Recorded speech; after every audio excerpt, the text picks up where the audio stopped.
Sahabat Oase Rohani Katolik yang terkasih, apa kabar? Semoga semua dalam keadaan sehat, bahagia, damai sejahtera dalam lindungan kasih Tuhan kita Yesus Kristus. Dalam awan yang bercahaya, tampaklah Roh Kudus, dan terdengarlah suara Bapa, inilah putraku yang terkasih, kepadanyalah aku berkenan, dengarkanlah dia.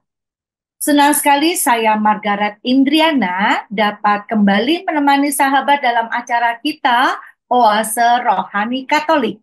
Hari ini Gereja Katolik sedunia merayakan pesta Yesus menampakkan kemuliaannya. Hadir bersama saya Romo Antonius Rajabana OMI yang akrab disapa Romo Bono. Selamat datang Romo, apa kabar? Puji Tuhan, sehat. Bu Merki, apa kabar? Puji Tuhan, saya juga sehat-sehat, Romo. Senang sekali, Romo. Romo bisa bersama dengan kami. Mungkin Romo mau menyapa sahabat Oase Rohani Katolik dimanapun berada. Romo, silakan. Para sahabat Oase Rohani Katolik yang terkasih, kita bertemu lagi. Dan pada kesempatan ini kita akan mendengarkan bagaimana Tuhan yang menampakkan kemuliaannya itu memberi harapan kepada kita. Mudah-mudahan harapan ini meneguhkan kita semua. Amin. Terima kasih, Romo.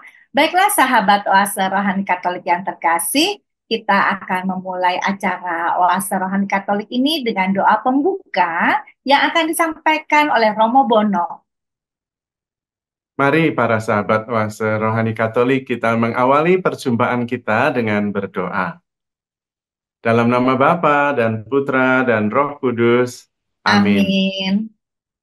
Allah Bapa Maha Baik, kami bersyukur kepadamu karena Engkau terus menemani dan membimbing kami. Pada kesempatan ini, bantulah kami untuk membuka diri, agar dapat mengalami kemuliaan-Mu yang nyata, sehingga kami memperoleh pengharapan, teristimewa ketika kami dalam keadaan yang terpuruk, sehingga kami tidak berputus asa, karena pada akhirnya kemuliaan-Mu lah yang akan menjadi nyata dalam hidup kami.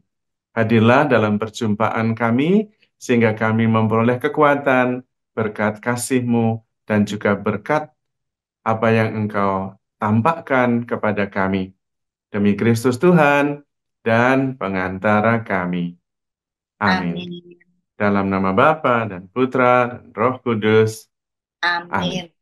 Terima kasih Romo yang sudah membawakan kita dalam doa pembuka yang begitu menyejukkan kita. Baiklah sahabat Oase Rohani Katolik yang terkasih, kita akan memulai bacaan pertama dari Nubuat Daniel bab 7 ayat 9 sampai 10, dilanjutkan ayat 13 sampai 14. Aku Daniel melihat tahta-tahta dipasang. Lalu duduklah yang lanjut usianya. Pakaiannya putih seperti salju dan rambutnya bersih seperti bulu domba. Tahtanya dari nyala api, roda-rodanya dari api yang berkobar-kobar.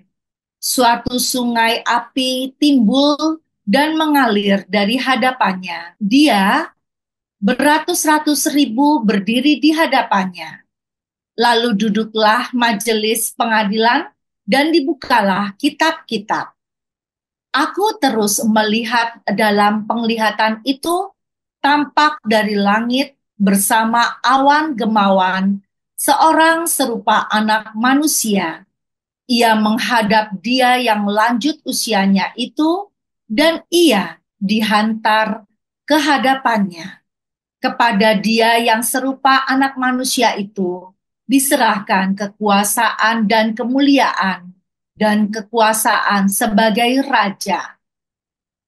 Maka segala bangsa, suku, dan bahasa mengabdi kepadanya. Kekuasaannya kekal adanya, dan kerajaannya tidak akan binasa. Demikianlah sabda Tuhan. Syukur kepada Allah. Sahabat Oase Rohani Katolik yang terkasih, Marilah kita menanggapi bacaan pertama dengan Mazmur tanggapan. Tuhan adalah Raja Maha Tinggi di atas seluruh bumi. Tuhan adalah Raja Maha Tinggi di atas seluruh bumi. Tuhan adalah Raja Maha Tinggi di atas seluruh bumi. Tuhan adalah Raja Maha Tinggi di atas seluruh bumi. Tuhan adalah Raja, biarlah bumi bersorak-sorai, biarlah banyak pulau bersuka cita, awan dan kekelaman ada di sekelilingnya, keadilan dan hukum adalah tumpuan tahtanya. Tuhan adalah Raja Maha Tinggi di atas seluruh bumi. Gunung-gunung luluh laksana lilin di hadapan Tuhan, di hadapan Tuhan semesta alam. Langit memberitakan keadilannya dan segala bangsa melihat kemuliaannya. Tuhan adalah Raja Maha Tinggi di atas seluruh bumi. Sebab ya Tuhan, Engkaulah yang maha tinggi di atas seluruh bumi. Engkau sangat dimuliakan di atas segala dewata. Tuhan adalah Raja Maha Tinggi di atas seluruh bumi. Sahabat Oase Rohani Katolik yang terkasih, marilah kita menyiapkan hati dan pikiran kita untuk mendengarkan bacaan Injil yang akan disampaikan oleh Romo Bono. Haleluya, haleluya, haleluya. Alleluia, alleluia, alleluia. Inilah anak Allah yang kukasihi, kepadanyalah aku berkenan. Dengarkanlah dia. Alleluia, Haleluya, alleluia, haleluya, haleluya. alleluia. Tuhan bersamamu. Dan bersama rohmu, Inilah Injil suci menurut Lukas. dimuliakanlah Tuhan. Sekali peristiwa, Yesus membawa Petrus, Yohanes, dan Yakobus, lalu naik ke atas gunung untuk berdoa. Ketika sedang berdoa, wajah Yesus berubah, dan pakaiannya menjadi putih berkilau-kilauan. Dan tampaklah dua orang berbicara dengan dia, yaitu Musa dan Elia. Keduanya menampakkan diri dalam kemuliaan dan berbicara tentang tujuan kepergian Yesus dan akan digenapinya di Yerusalem. Sementara itu Petrus dan teman-temannya telah tertidur, dan ketika terbangun, mereka melihat Yesus dalam kemuliaannya. Juga kedua orang yang berdiri di dekat Yesus itu. Dan ketika kedua orang itu hendak meninggalkan Yesus, Petrus berkata kepada Yesus, "Guru, betapa bahagianya kami berada di tempat ini. Baiklah kami dirikan sekarang 3 kemah. Satu untuk engkau, satu untuk Musa, dan satu untuk Elia." Tetapi Petrus tidak tahu apa yang dikatakannya itu. Sementara ia berkata demikian, datanglah awan menaungi mereka. Dan ketika masuk ke dalam awan itu, takutlah mereka. Maka terdengarlah suara dari dalam awan itu yang berkata, "Inilah anakku yang kupilih, dengarkanlah dia." Ketika suara itu terdengar, tampaklah Yesus tinggal seorang diri. Murid-murid itu merahasiakan semua itu. Dan pada masa itu mereka tidak menceritakan kepada siapapun apa yang telah mereka lihat itu. Demikianlah Injil Tuhan. Terpujilah Kristus.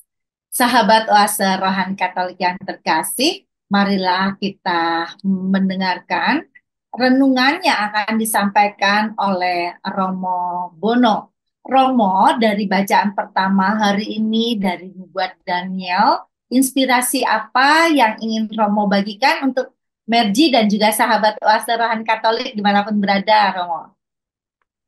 Baik, terima kasih Bu Merdi. Para sahabat oase rohani Katolik yang terkasih, bacaan pertama mau mengatakan kepada kita bahwa Yesus memang mempunyai martabat yang mulia, martabat yang ilahi. Dan itu sudah dinubuatkan oleh Daniel. Fungsinya adalah kita terbuka untuk memandang dan mengimani Yesus bukan saja sebagai pribadi yang lahir di Bethlehem, tumbuh di Nazaret, anaknya Yosef dan Maria. Harapannya ketika berjumpa dengan Yesus, umat pada waktu itu atau masyarakat Yahudi pada waktu itu bisa mempercayai Yesus, bukan sebagai pribadi biasa, tetapi pribadi yang mempunyai kemuliaan, sebagaimana sudah diramalkan, dinubuatkan oleh Daniel. Dan sebetulnya itu adalah gambaran Mesias. Mesias itu adalah pribadi yang menjadi penyelamat, yang mempunyai martabat ilahi. Nah, ini yang sebetulnya diharapkan membantu orang-orang untuk mengenali Mesias yang hadir di dalam pribadi Kristus ini. Namun, pada kenyataannya, ya seperti kita juga mengalami, kita sudah membaca, sudah mengerti, ketika berjumpa langsung, hilang semuanya. Pikiran kita sendiri yang ada di situ. Gambaran kita sendiri yang kita terapkan pada pengalaman kita. Nah, bacaan pertama sebetulnya mengundang kita untuk zaman kita sekarang, yaitu supaya hidup berdasarkan iman. Bukan hanya berdasarkan apa yang kelihatan. Bukan hanya berdasarkan apa yang kita ketahui. Tetapi berdasarkan iman. Sebagaimana pada zaman itu, kalau saja masyarakat yang berjumpa dengan Tuhan, hidup tidak hanya berdasarkan pikiran dan pengertiannya sendiri, mereka akan mengenali Tuhan sebagai Sang Mesias. Karena sudah dinubuatkan oleh Daniel. Dan mereka kenal Daniel itu siapa. Ya, nabi besar yang menubuatkan tentang peristiwa-peristiwa eskatologis. Peristiwa-peristiwa yang nantinya akan terjadi pada akhir zaman dan berkaitan dengan anak manusia, dengan kemuliaannya, yaitu Sang Mesias. Nah, ini yang seharusnya juga membantu kita sekarang. Kita juga mestinya hidup atas dasar iman, atas dasar firman yang kita ketahui tentang Tuhan. Sehingga kalau itu terjadi dalam hidup kita sehari-hari, kita kemudian dikuatkan, kita kemudian diteguhkan. Karena kalau hanya berdasarkan pengertian kita, pertimbangan kita bisa sungguh-sungguh lost, kita sungguh-sungguh bisa kecewa, kita sungguh-sungguh bisa putus asa bahkan. Misalnya contoh, sekarang ini situasi dunia tidak baik, ekonomi tidak bagus, nasional sama, ada bencana sini sana, ada persoalan yang sulit diselesaikan. Kemudian kita merasa kehilangan harapan. Tapi kalau kita ingat bahwa Tuhan datang mengatakan jangan takut, aku akan menyertai kamu sepanjang hidup sampai akhir zaman. Nah, atas dasar itu, kendati peristiwanya tidak memberi harapan, kita tetap berpengharapan pada Tuhan yang menemani. Nah, seperti itu yang diharapkan. Jadi, bacaan pertama mengajak kita untuk melihat bahwa kemuliaan Allah itu yang bisa menjadi harapan bagi kita. Seperti itu dari bacaan yang pertama. Harapannya tentu pada konteks kita masing-masing, pengalaman ini berbicara gitu. Entah itu dalam hidup berkeluarga, hidup bermasyarakat, atau hidup dalam pekerjaan, kita tidak menjadi berputus asa karena kita mempunyai pengharapan di dalam nubuat yang sudah disampaikan oleh Nabi Daniel ini. Seperti itu kurang lebihnya dari bacaan Baik. yang pertama. Baik Romo, terima kasih. Romo Bono sudah menguatkan Merji dan juga sahabat Oase Rohani Katolik dimanapun berada. Kalau tadi boleh Merji simpulkan bahwa eh, dalam nubuat Daniel ini diharapkan manusia itu jangan hanya menggunakan mata fisik, tetapi mata batin, mata rohani, keimanan dalam melihat apa yang terjadi dalam kehidupan itu. Terkadang kita misalnya Romo dalam kehidupan kan pasti ada suatu penderitaan, tapi kadang-kadang kalau kita hanya melihat, aduh, kok aku dikasih menderita ya, pasti tadi nelongso, kecewa, bahkan maaf ya, memaki kepada Tuhan gitu. Kok Tuhan nggak mau memberi pertolongan padaku? Padahal dari situ Tuhan mau membentuk mungkin Merji ataupun juga sahabat rohani yang dimanapun berada agar menjadi benar-benar umat Tuhan yang taat dan setia. Seperti halnya juga kalau kita lihat Bunda Maria menyimpannya di dalam hati segala peristiwa yang mungkin karena beliau adalah seorang ibu, mana tega melihat putranya disakiti, bahkan sampai wafat di hadapan beliau. Nah, mungkin begitukah Romo, atau ada hal lain lagi yang bisa Romo bagikan untuk kami, Romo? Betul, saya kira tadi yang disampaikan Bu Mercy itu benar sekali. Contoh yang sangat tepat ketika Bunda Maria menyaksikan peristiwa yang begitu negatif, yaitu putranya sendiri dianiaya, menderita, bahkan wafat di pangkuannya lah istilahnya. Tetapi ini tidak membuatnya kemudian nelongso atau putus asa atau kemudian menyalahkan Tuhan atau menyalahkan yang lain. Tetapi ingat bahwa sudah dinubuatkan bahwa nantinya berakhir pada kemuliaan, bukan pada kematian. Nah, ini yang dipegang. Meskipun sulit, tetapi tahu bahwa akhirnya bukan ini gitu. Bahwa dia tidak mengerti tidak berarti bahwa dia kemudian mengambil keputusan yang keliru. Tetapi tetap percaya. Nah, di sini juga penting. Tetap percaya, tetap berharap, dan pasti apa yang dijanjikan Tuhan itu akan terlaksana. Gambaran tentang Yesus yang dilukiskan oleh Daniel itu memberi harapan kepada kita. Bahwa dia akan menjadi raja, segala suku akan mengabdi kepadanya, dan kekuasaannya akan kekal adanya. Nah, ini yang harus dipegang. Apapun yang terjadi, ini tidak akan tergantikan. Peristiwa kita yang kita alami tidak menggantikan nubuat Daniel. Tetapi sebaliknya, nubuat Daniel mestinya menjadi pengharapan dan dasar bagi kita untuk terus berjuang. Nah, pada prinsipnya seperti itu yang disampaikan pada bacaan yang pertama ini. Memang nanti akan merujuk pada bacaan Injil, karena kemudian Yesus menampakkan diri juga di Gunung Tabor bersama dengan Elia dan Musa. Tetapi ini pesannya nanti agak sedikit berbeda, hanya memang tetap ada kaitannya, yaitu bahwa kemuliaan Tuhan itu yang menjadi kekuatan dan dasar bagi kita semua untuk berharap. Ya, makasih Romo. Romo, kalau Merji kan berkeluarga, Romo merasa banyak sekali apa peristiwa-peristiwa dalam kehidupan tuh berat buat kami. Nah, kalau Romo, kami kan memandangnya, Romo itu enak banget gitu kan. Nah, mungkin Romo bisa menceritakan hal-hal konkret bagaimana Romo menerima kehendak Tuhan dan bagaimana menyikapinya Romo dalam suatu hal tantangan begitu Romo. Silakan Romo. Baik, terima kasih. Memang nampaknya kalau dari luar kita Romo itu enak, tidak mikir cari duit, tidak mikir keluarga, macam-macam. Dari satu segi itu benar. Memang benar bahwa menjadi imam itu berkat luar biasa. Karena benar, kalau laki-laki itu beban utamanya adalah mikiri cari duit untuk keluarganya. Nah, kami para imam itu sudah 50% beban itu sudah hilang. Itu benar. Itu memang benar, harus diakui. Tetapi tidak berarti bahwa kemudian tidak punya masalah. Ada begitu banyak masalah. Masalah bisa dari diri sendiri, tetapi juga bisa dari pelayanan. Para imam, kalau saya sudah menyerahkan diri untuk umatnya di paroki. Dan kemudian semuanya diberikan. artinya berkhotbah, kemudian membuat renungan, mengajar, mendidik, menguduskan, dengan harapan bahwa umat itu bertumbuh dalam iman, dalam cinta kasih, dalam pengharapan, hidup rukun, dan sebagainya. Pokoknya segalanya untuk itu. Dan itu sepanjang hari, sepanjang tahun. Tetapi yang terjadi adalah ketika kemudian ternyata umatnya berantem sendiri. Berantem di sana, berantem di sini. Sampai romonya itu kerjanya cuman merukunkan orang yang berantem. Lah lalu kan di belakang itu ada pertanyaan toh, salah satunya. Lalu sebetulnya saya ini ada artinya nggak sih? Gitu.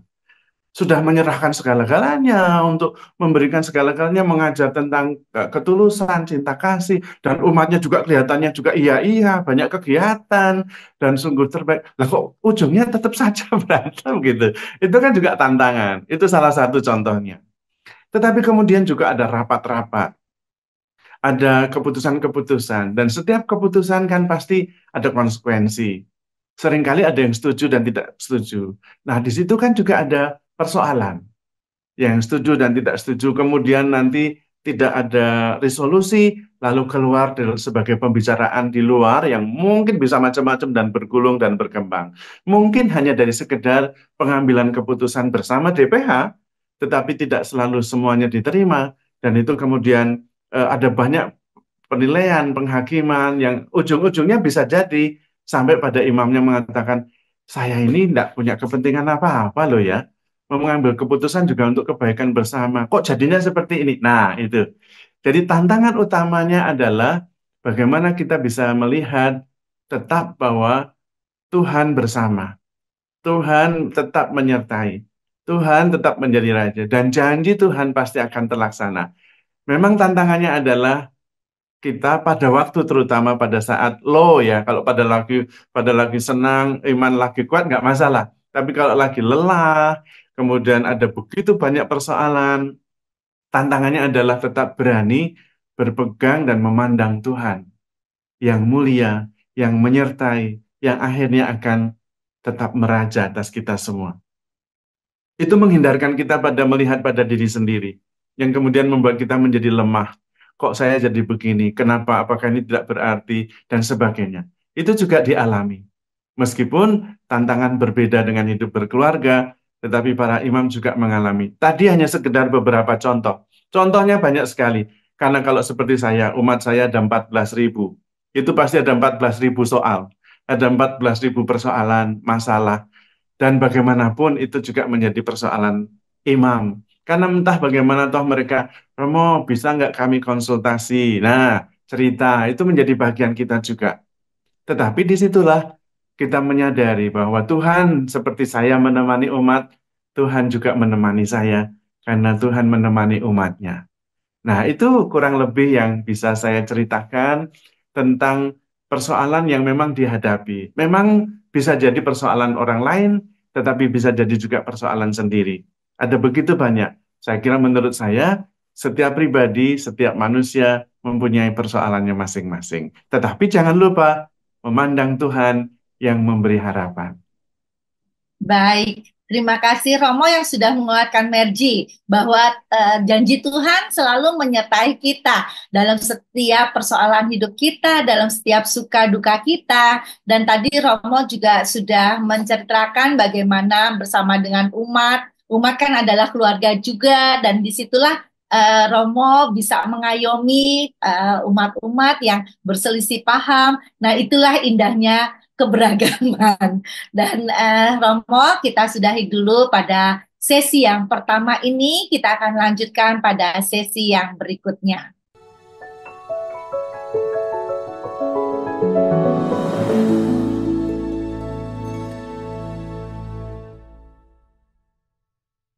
Sahabat Oase Rohani Katolik yang terkasih, masih bersama kami Romo Bono dan Merji.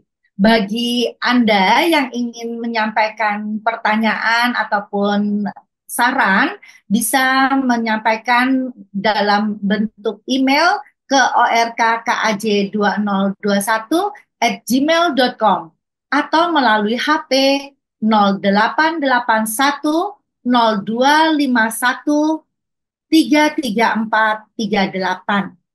Baiklah, Romo, kalau tadi kita mengulas mengenai nubuat Daniel, lalu untuk bacaan Injil pada hari ini dari Injil Lukas, inspirasi apa yang ingin Romo bagikan untuk Merji dan juga sahabat Oase Rohani Katolik, Romo? Baik, terima kasih.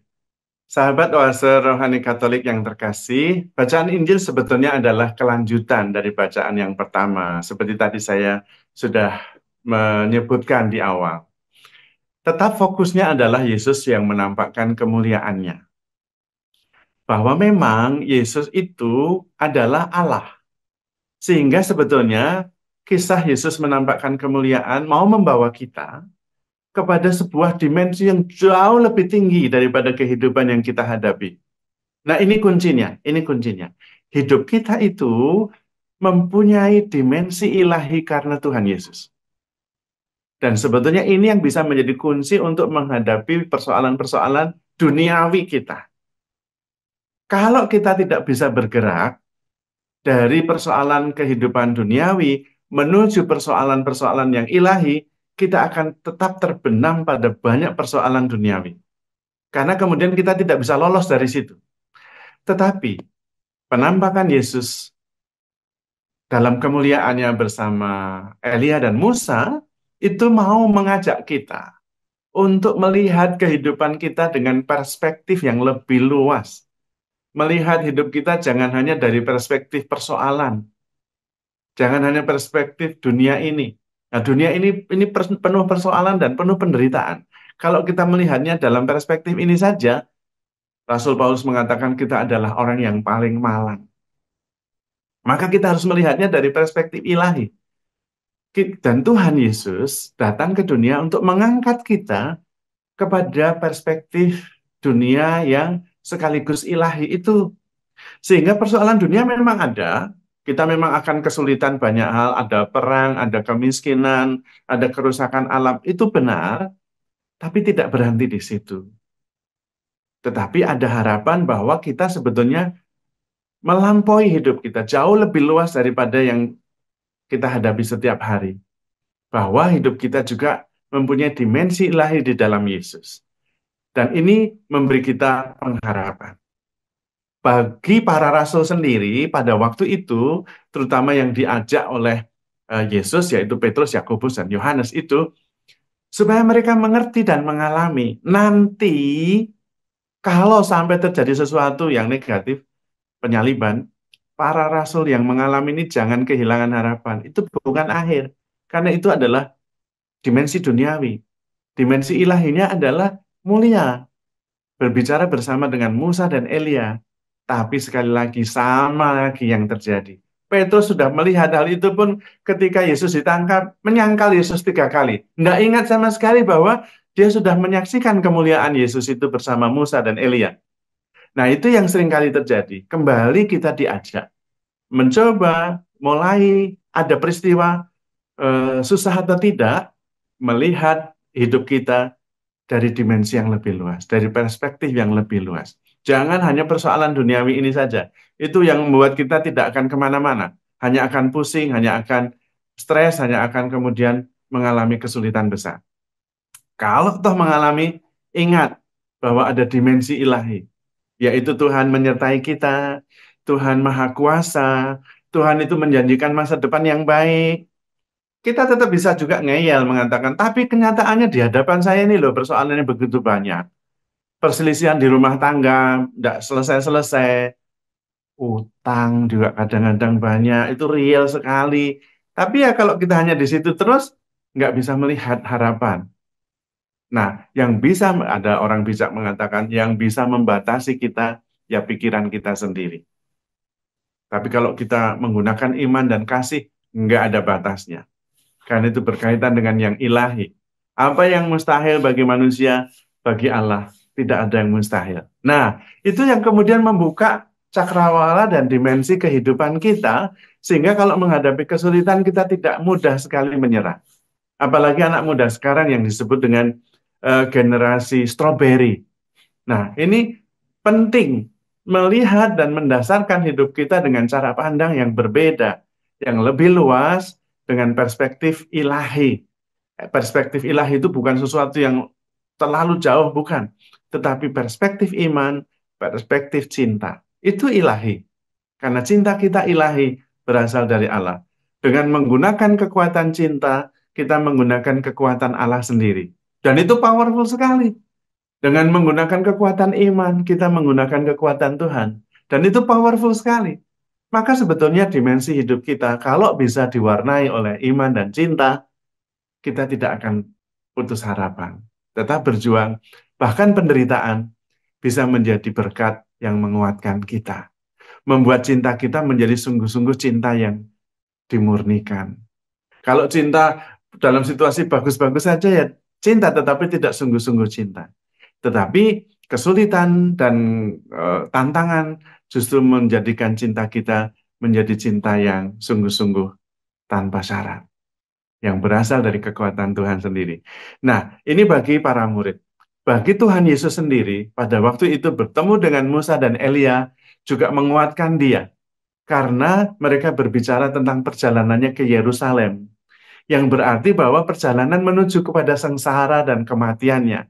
Yesus sebagai manusia juga membutuhkan peneguhan dari Bapaknya, terutama dari tokoh-tokoh ini. Artinya apa? Kalau Yesus juga membutuhkan peneguhan, kita juga jangan hidup atas dasar kekuatan kita sendiri. Kita membutuhkan peneguhan dari orang-orang yang sudah mengalami misalnya, atau orang-orang yang punya iman lebih kuat misalnya. Di situ ada kekuatan. Dan disitulah kehidupan kita tidak dalam perjalanan yang sendirian. Dalam arti ini, kita sebagai warga gereja menjadi sangat penting menjalani kehidupan ini sebagai satu keluarga besar, di mana Tuhan sendiri menjadi pusat dan kekuatan kita.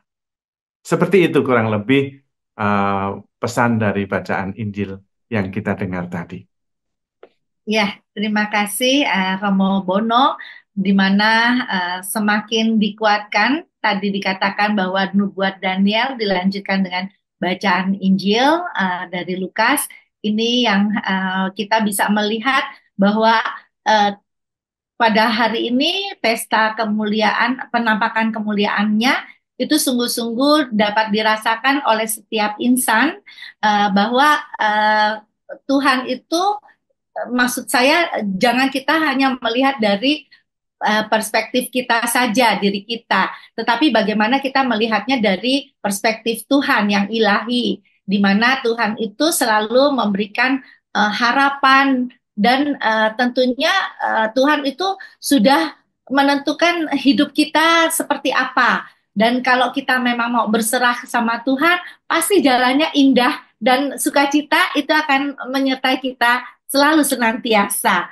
Baik, Romo, mungkin kalau dari bacaan pertama dan bacaan Injil ini benang merahnya apa, Romo, untuk kita mengakhiri hari ini, Romo ORK? Benang merah yang bisa saya sampaikan, baik dari nubuat Daniel maupun kisah Yesus menampakkan kemuliaannya, adalah bahwa hidup kita itu mulia. Pertama itu. Hidup kita itu ilahi. Nah, ini penting sekali karena kemudian bisa menjadi kekuatan. Kemudian, hidup kita ini sebetulnya sangat menakjubkan. Karena bukan hanya ada di dalam perspektif duniawi saja. Tetapi yang paling penting adalah ini. Kita berani meletakkan kepercayaan kita pada kasih Allah. Tidak hanya pada rencana kita sendiri. Selain karena memang Tuhan sudah merencanakan keselamatan kita dengan mengutus Yesus Kristus, tetapi juga merencanakan sebuah kehidupan yang mulia, yaitu kehidupan bersatu dengan Tuhan. Bukan berarti nanti nunggu nanti lalu bersatu, bukan. Kehidupan di dunia ini pun kita bisa menjalaninya dalam kesatuan dengan Tuhan. Tetap kita akan harus bekerja, kita tetap menghadapi banyak persoalan, tetapi kita bersama dengan Tuhan. Tuhan yang mulia itu bersama-sama dengan kita. Dan memang untuk itu Tuhan datang.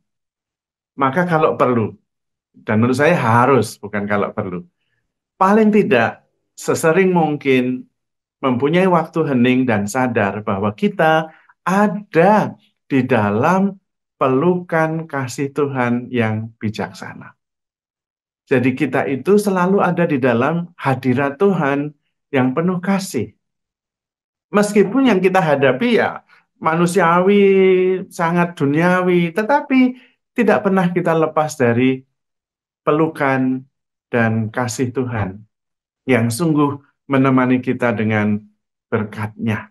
Nah, itu yang bisa kita pegang. Artinya kita hidup dalam keyakinan, hidup dalam iman, bukan hidup atas dasar sendiri. Ini yang membedakan adalah itu. Kita tidak membangun hidup kita atas dasar keyakinan pribadi kita sendiri, tetapi iman akan Tuhan yang mengasihi, Tuhan yang mempunyai rencana yang indah, Tuhan yang menjadi gembala, itu artinya bukan kita yang mengatur, yang menuntun, yang mengarahkan, itu gembala, bukan kita. Tuhan adalah gembala yang baik, yang menuntun aku ke padang rumput yang hijau. Dia membawa aku kepada sumber air yang jernih. Itu artinya Tuhan semua. Kita adalah diminta ikut, membuka diri dan taat. Lalu kemudian kita masuk dalam rencana Tuhan yang luar biasa. Disitulah kemudian hidup kita tidak berhenti pada persoalan, tidak berhenti pada kesulitan, tetapi selalu ada harapan. Karena di dalam Tuhan, harapan itu menjadi kenyataan. Baik, terima kasih Romo. Nah, Romo berkaitan dengan generasi strawberry. Mungkin juga di antara kita punya anak yang generasi strawberry maupun para pendengarnya juga ada yang generasi strawberry. Nah, mungkin ada kiat-kiat khusus untuk anak-anak kita yang saat ini di generasi strawberry, bagaimana supaya karya ilahi itu benar-benar dapat diresapkan dalam hati anak-anak kita, Romo. Baik sekali menurut saya. Dalam hal generasi strawberry ini, pertama kita harus memberi mereka pengalaman. Jangan hanya mengajar, tetapi memberi mereka pengalaman. Anak-anak diberi pengalaman misalnya untuk trekking sendirian atau masuk ke dalam hutan, berinteraksi dengan apa yang terjadi di situ. Itu menjadi pengalaman, menjadi lebih tangguh. Kemudian juga kita sendiri sebagai orang tua mengalami sendiri hidup atas dasar iman. Karena biasanya anak itu mendownload dari orang tua. Sehingga mereka mendownload semuanya, bukan hanya yang diajarkan. Maka ada dimensi yang sangat penting. Dan yang paling penting untuk anak muda sekarang adalah memberi mereka pengalaman untuk berelasi dengan intens. Ini yang hilang. Karena begini, anak-anak sekarang ini tidak berinteraksi, tidak berelasi intensif dengan temannya. Tidak seperti zamannya Bu Marci dan saya. Berantem, baik lagi. Berantem, baik lagi. Nggak masalah. Sekarang berantem, pergi, nggak mau bergaul. Cari yang lain. Berantem, pergi lagi. Kenapa? Karena pergaulannya dengan tab, dengan YouTube, dengan TikTok. Tidak langsung bergaul dengan sesamanya. Berinteraksi, berelasi. Sehingga tidak terampil untuk berelasi. Dalam berelasi, dalam keterampilan berelasi itu salah satunya memaafkan, baikan kembali, tidak membawa persoalan terus-menerus. Itu yang sekarang kehilangan. Nanti tahu-tahu udah umur 25, kenalan di aplikasi terus menikah. Bayangkan anak kita yang tidak terampil berelasi terus menikah. Itu antara relasi yang ya agak maya sedikit dengan media sosial, tiba-tiba relasi yang sangat intensif. Setiap hari ketemu, 24 jam, berhari-hari, bertahun-tahun. Ayah setengah mati jadinya. Karena tidak punya experience, tidak punya pengalaman. Nah, menurut saya, anak-anak diberi pengalaman. Diberi juga teladan. Tetapi juga yang paling penting, dilatih untuk mempunyai pengalaman terampil berelasi, menurut saya. Karena kalau Baik. tidak, waduh bahaya sekali. Iya, ya, baik Romo. Senang sekali sudah mendapat pencerahan dari Romo. Dan sahabat Oase Rohani Katolik yang terkasih, kita sudahi dulu acara kita. Kita akan minta doa penutup dan berkat dari Romo Bono. Para sahabat Oase Rohani Katolik yang terkasih, mari kita menutup perjumpaan kita dengan berdoa dan mohon berkat Tuhan. Dalam nama Bapa dan Putra dan Roh Kudus, amin. Amin. Bapa Maha Baik, kami sungguh bersyukur kepadamu karena Engkau setia membimbing dan menuntun kami. Juga dalam perjumpaan kali ini, kami diingatkan kembali akan pengharapan yang tidak pernah mengecewakan. Karena pengharapan itu ada di dalam Putramu sendiri, Yesus Kristus, yang menampakkan kemuliaannya sebagai jaminan keselamatan kami. Semoga di tengah-tengah perjuangan hidup kami sehari-hari, kami tetap dikuatkan karena sadar dan percaya bahwa pada akhirnya Engkau yang akan mulia dan kami dimasukkan bersama di dalam kemuliaan-Mu. Karena itu, sertailah kami, keluarga kami, niat baik kami, dan seluruh pergulatan hidup kami dengan kasih, kuasa, dan berkat yang berlimpah. Di dalam nama Bapa dan Putra dan Roh Kudus. Amin. Amin. Sahabat Oase Rohani Katolik yang terkasih, Romo Antonius Rajabana OMI dan Margaret Indriana mohon undur diri. Semoga apa yang sudah disampaikan dapat kita lakukan dalam kehidupan kita sehari-hari. Matahari terbenam di ujung senja. Angin berhembus lembut di seladahan. Percayalah kepada Tuhan saja, kemuliaannya tiada berkesudahan. Pantun yang kedua, mendaki gunung, dirikan 3 tenda. Tanda kekaguman tiada tara, menyapa Tuhan sejak masa muda, hidup tenang, bahagia tanpa lara. Salam damai, Tuhan memberkati.